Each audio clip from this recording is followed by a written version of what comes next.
Okay, well, first of all, we shouldn't.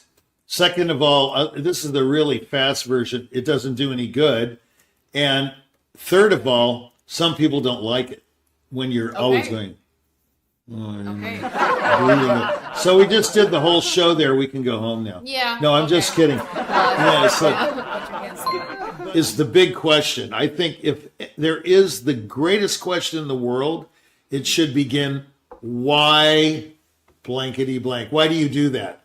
Why is that so meaningful? Why is that necessary? The why and everything, just to break it down before we go into worry, just why alone is super important. Because Why alone? many people know greatness when they hear it, but they don't know why it's great. And that gets to the point of, musically, when you're practicing, if you don't know the why, you can't do it again. It's, in other words, you have to know the material inside out, every corner, every turn, to repeat the act. And we've talked about this before.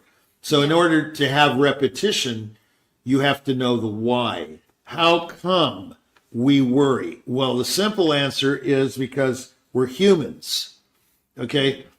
It's human nature to worry, but again, you can go to the Bible or any other document and it'll say, why worry about tomorrow? There's plenty to worry about today, but that's not really answering the question. In other words, there's so many worries, you can't go to tomorrow's worries or the next day's. You've got enough. You have plenty of problems for today. Solve today's problems, then go. But again, that doesn't answer why. Why do we worry? Right. Why? The real answer is because we don't have any answers. Okay. So if we had the answer to something, you would never worry. You know, for example, a passage.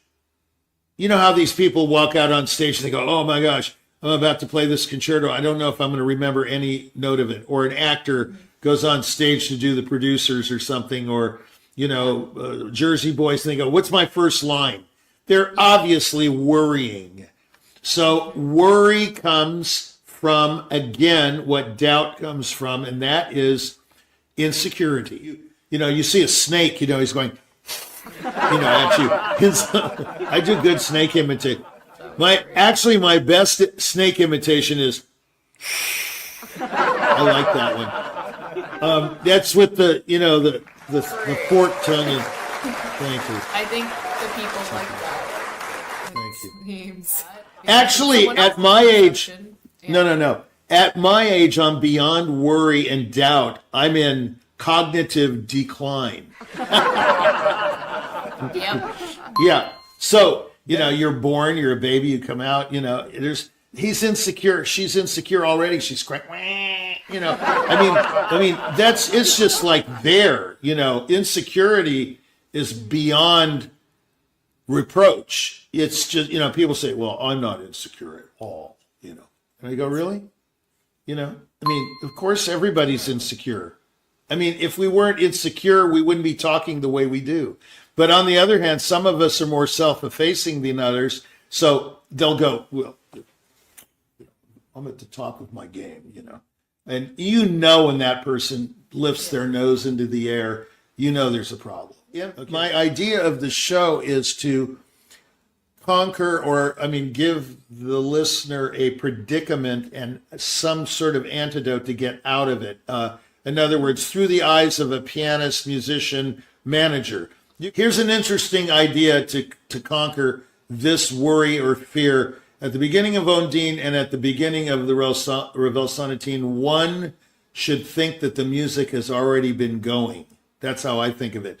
So da da da da da da da da da da, and then all of a sudden you start playing. If you're thinking about it, it's already started in your mind. It's much easier than to go da da da da da da, Like or from cold, yeah. Yeah, you can't do it if you think of it as already existing in the stratosphere. The sound is already there, and you just happen to touch the keyboard at a certain point. Yeah, you're just joining in. You're joining in. That is correct. Yeah. That's my idea of a lot of things. Now, you wouldn't think That's that a way. great tip. That's a great tip, by the way. Well, I thanks. think a lot of musicians, not just pianists, but also singers, should keep that in mind. It's you're not just starting cold. If you just re-examine and recontextualize how you're coming in with your very first note, your very first breath.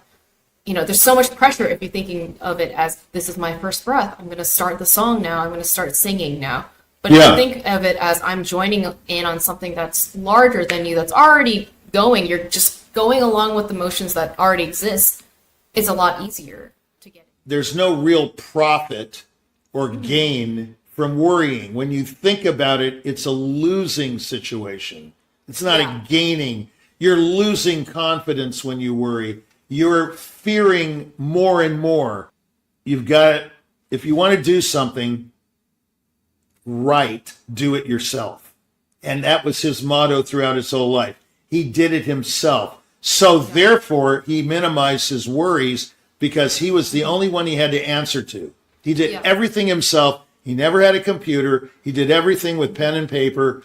Right to his death to 2 months ago. Salesman matters here. It's the conduit that has to be sold, the passageway. And the passageway through a sale is the salesman or woman. So if they like the salesperson, they're probably going to like the product. And that's a big worry, and that's it. So worry doesn't do any good there or anywhere for that matter. Right. This is to me the most obvious thing. It is highly offensive. And that's because it is. Because when you worry, you get into self-degradation oftentimes. And people are not attracted to self-degradation. They're attracted to strength. They're attracted to people who are confident. Like we talked previously, you may not be confident, but you have to exude confidence. Okay, so whenever you exude worry, like you get, it's worried, I don't know, you're worried that you're not using the right finger for the passage to make the right sound correct. He goes, that's it. I want to make the right sound. And I said, don't finger it according to what's economical. Finger it according to the kind of sound you want to make, like the beginning of Ondine. Okay, some people try 4/5.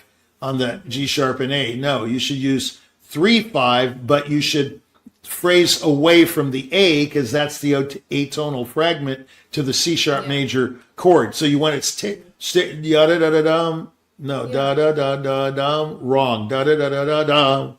You want to always go to the chord.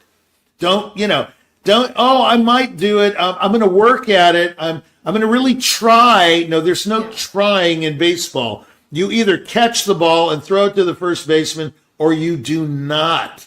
It gets by you. It goes through your legs. You drop the ball, and the baseman gets to first base. So there's no trying. You've got to do it.